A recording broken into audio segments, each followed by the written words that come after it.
Nuestro estudio de hoy abarca Mateo capítulo 9, versículo 14, hasta el capítulo 10, versículo 8. Terminábamos nuestro programa anterior con el episodio de la invitación de Jesús a Mateo. Habíamos considerado la reacción de los fariseos ante la actitud de Jesús, quien había asistido a un banquete en compañía de recaudadores de impuestos y pecadores, y la respuesta del Señor a sus críticas. Comenzamos hoy en el versículo 14, examinando la parábola del vestido viejo y los odres viejos. Dice el versículo 14: Entonces se le acercaron los discípulos de Juan, diciendo: ¿Por qué nosotros y los fariseos ayunamos, pero tus discípulos no ayunan?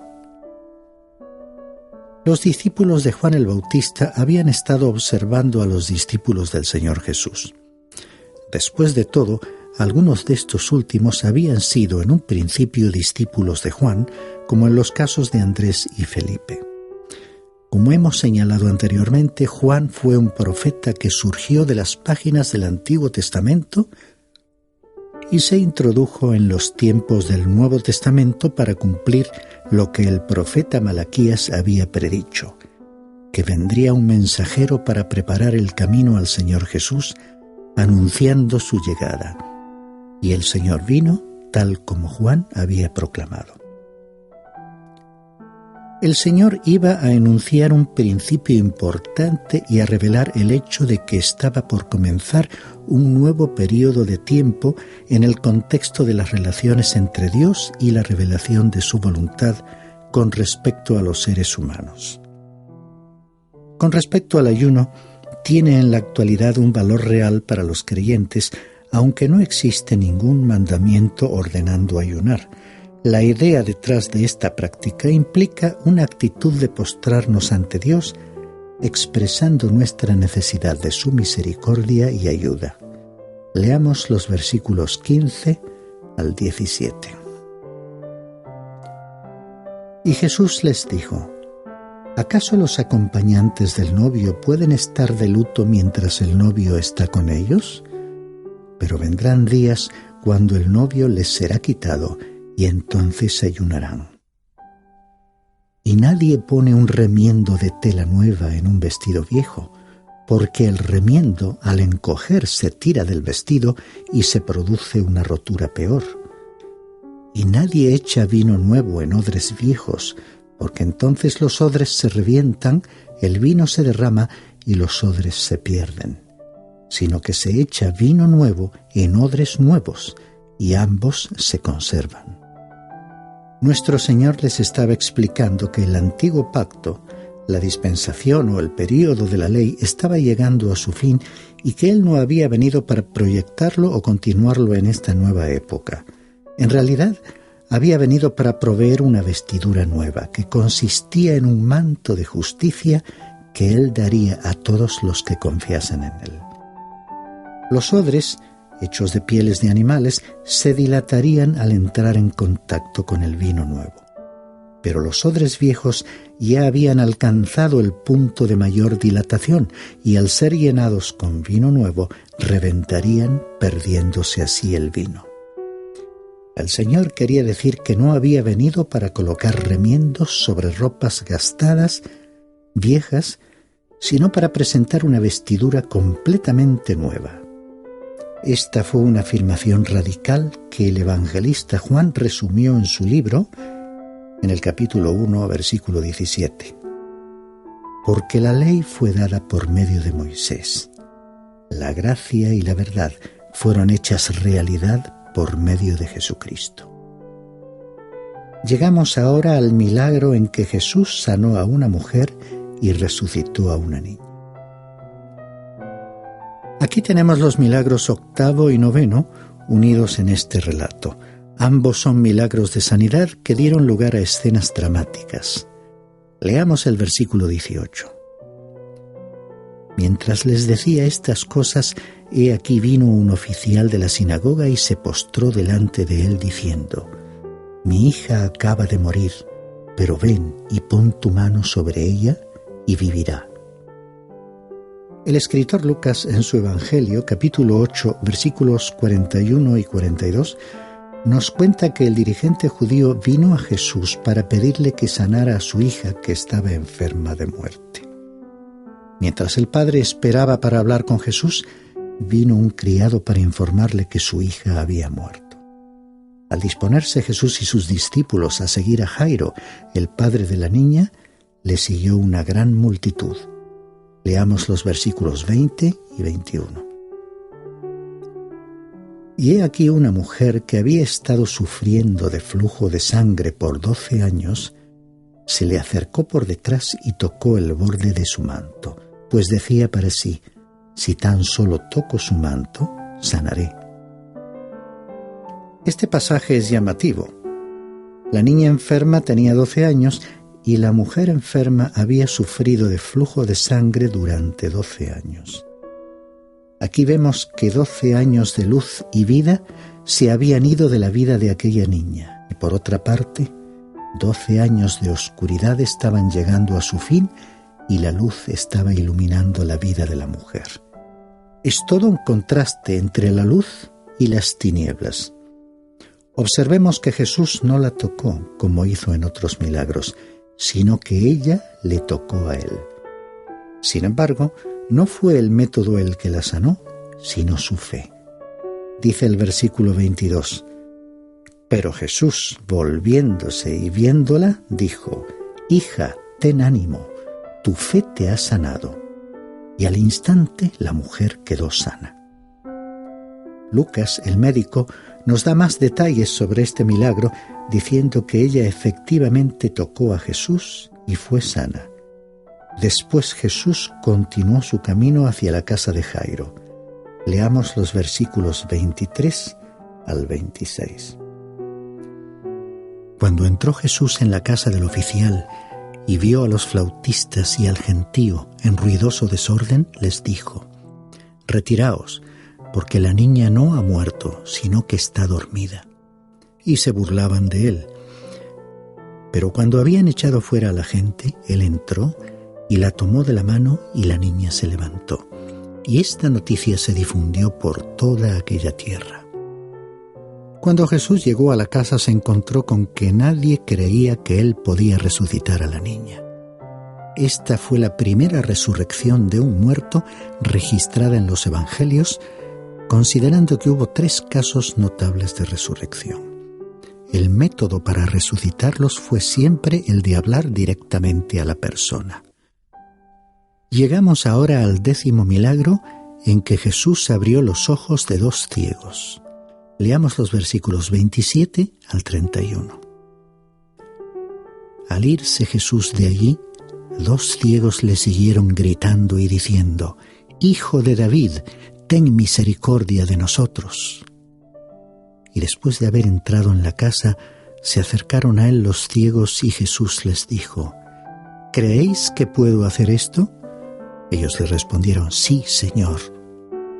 Entonces les tocó los ojos diciendo: hágase en vosotros según vuestra fe. Y se les abrieron los ojos, y Jesús les advirtió rigurosamente diciendo: mirad que nadie lo sepa. Pero ellos, en cuanto salieron, divulgaron su fama por toda aquella tierra. Aquí los ciegos se dirigieron a Jesús como Hijo de David, lo cual es significativo en un evangelio que le presenta como rey. Este es otro caso notable en que el Señor pidió que no se divulgase lo que había ocurrido.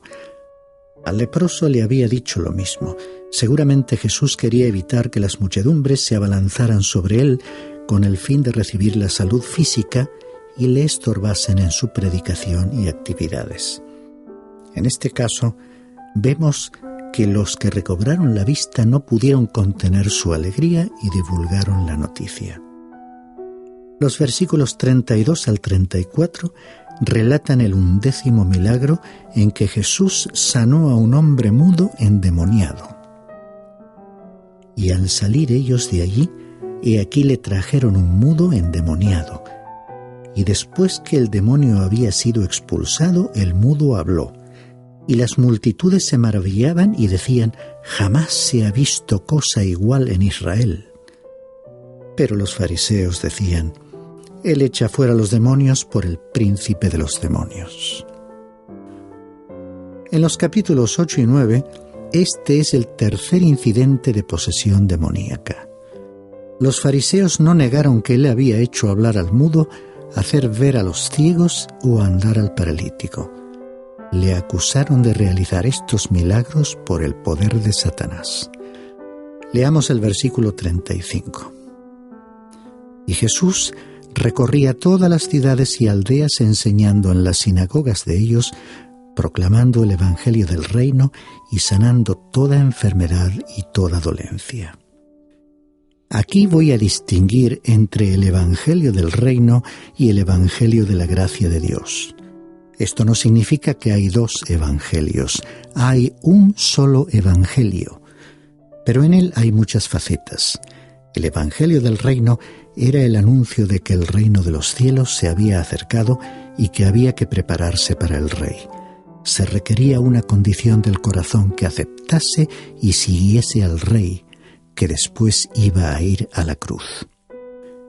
La frase «sanando toda dolencia y enfermedad» nos explica una y otra vez que en aquella época miles de personas fueron sanadas. Por este motivo, sus enemigos nunca cuestionaron el hecho de que él realizara milagros. Era demasiado evidente.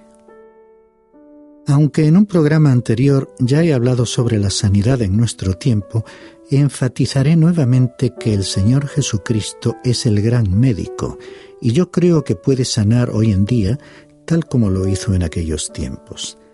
También quiero dejar claro que ante la enfermedad debemos procurar la mejor ayuda médica disponible, aunque tenemos que reconocer que los médicos tienen grandes limitaciones. Sin embargo, el Señor Jesús no está limitado. Podemos confiar en que Él tratará nuestro caso de acuerdo con su perfecta voluntad y tenemos que darle el mérito y la honra cualquiera que sea el resultado. Leamos los versículos 36 al 38. Y viendo las multitudes tuvo compasión de ellas porque estaban angustiadas y abatidas como ovejas que no tienen pastor. Entonces dijo a sus discípulos: «La mies es mucha, pero los obreros pocos. Por tanto, rogad al Señor de la mies que envíe obreros a su mies». Estas palabras contienen un notable sentimiento de compasión. Los reyes y gobernantes ideales que Dios escogió fueron pastores antes de dirigir al pueblo de Dios. Cuando oramos que el Señor impulse a los obreros para que vayan a recoger la cosecha, oremos que Él les dé el corazón de un pastor. Y ora para que el Señor te dé a ti un corazón lleno de compasión por los que se pierden. Habiendo dicho esto a los discípulos, les envió: «Cuando tú ores por algo, sería bueno que estés dispuesto a hacer eso mismo que pides». Cuando el Señor les pidió a sus discípulos que orasen para que hubiese obreros, les envió a recoger la cosecha a ellos mismos. Este es un detalle interesante. Un anciano pastor de una iglesia solía decir: «Cuando un hombre ora por una cosecha de maíz, el Señor espera que diga amén con una azada en la mano». Siempre he creído que no debiéramos orar por algo a menos que también estemos dispuestos a hacerlo. Pasemos ahora a considerar el capítulo 10 del libro de Mateo. Solamente estudiaremos en nuestro programa de hoy Mateo capítulo 10, versículos 1 al 8. Este capítulo continúa con la tendencia que hemos observado en los movimientos y acciones del Señor Jesús en este Evangelio. Habiendo enunciado los principios éticos, descendió del monte y demostró su poder para hacer milagros en 12 ocasiones. En este pasaje encargó a los 12 apóstoles que fuesen a la nación de Israel a predicar el Evangelio del Reino. Aquellos hombres tenían que ir no meramente como precursores. Nuestro Señor les dio el poder para llevar a cabo milagros, lo cual era como su credencial. Tomemos nota de que su título cambió de discípulos o alumnos a apóstoles o delegados. Incidentalmente, ¿has observado que Juan el Bautista nunca realizó un milagro? Al entrar en este capítulo, recuerdo las sectas religiosas que han acudido a esta sección del mismo buscando autoridad para un ministerio o conducta en particular. Es que las instrucciones para el cristiano no se encuentran en este capítulo. Tenemos que considerar las instrucciones aquí presentadas a la luz de las circunstancias y condiciones bajo las cuales fueron dadas para poder interpretarlas correctamente. En el primer párrafo se nos dice que los 12 fueron comisionados y nombrados. Dice el versículo 1. Entonces, llamando a sus 12 discípulos, Jesús les dio poder sobre los espíritus inmundos para expulsarlos y para sanar toda enfermedad y toda dolencia. Como ya hemos dicho, el poder que les dio era como su credencial para ir a la nación de Israel. Los profetas del Antiguo Testamento habían dicho que estas serían las credenciales de presentación del Mesías. Habiéndoles concedido ese poder, ya no eran más discípulos, sino apóstoles. Leamos los versículos 2 al 4. Y los nombres de los 12 apóstoles son estos. Primero Simón, llamado Pedro, y Andrés su hermano, y Jacobo, el hijo de Zebedeo, y Juan su hermano, Felipe y Bartolomé, Tomás y Mateo, el recaudador de impuestos, Jacobo, el hijo de Alfeo, y Tadeo, Simón el cananita y Judas Iscariote, el que también le entregó. Hagamos una lista de los 12 apóstoles. Simón, llamado Pedro, Andrés, su hermano, Jacobo, hijo de Zebedeo, Juan, su hermano, Felipe, Bartolomé, Tomás, Mateo, el recaudador de impuestos y autor de este evangelio, Jacobo, hijo de Alfeo, Tadeo, Simón el cananita y Judas Iscariote, el que traicionó a Jesús. Pasamos ahora a considerar el método y el mensaje de los 12. Leamos los versículos 5 y 6. A estos 12 envió Jesús después de instruirlos, diciendo: No vayáis por el camino de los gentiles y no entréis en ninguna ciudad de los samaritanos, sino id más bien a las ovejas perdidas de la casa de Israel.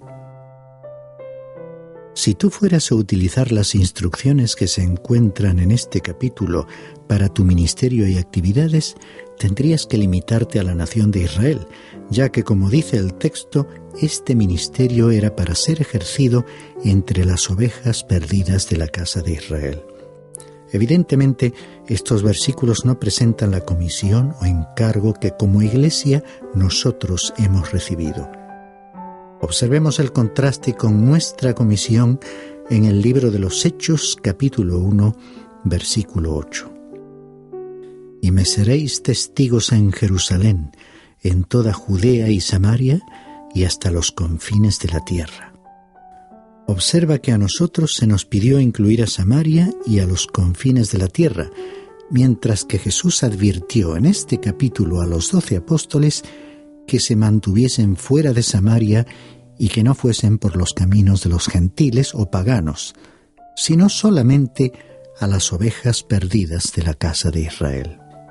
Y el mensaje de los 12 sería el siguiente. Leámoslo en el versículo 8. Y cuando vayáis, predicad diciendo: el reino de los cielos se ha acercado. ¿Y cómo podía estar tan cerca? Se había acercado en la persona del rey que estaba en medio de ellos. Hubo un momento en la historia en que se difundió un sentimiento de optimismo por todo el mundo cristiano. Todas las principales denominaciones y grupos cristianos asumieron la magna tarea de construir el reino de los cielos en la tierra. Cada movimiento pensó que tenía un acuerdo con Dios para lograr ese propósito. Por supuesto, la Iglesia nunca ha sido llamada a construir tal reino. El Señor Jesucristo mismo establecerá su reino cuando regrese a la tierra. La Iglesia es un cuerpo, un organismo llamado de este mundo para revelar a Cristo y proclamar su evangelio por toda la tierra. El tema del reino no es asunto nuestro.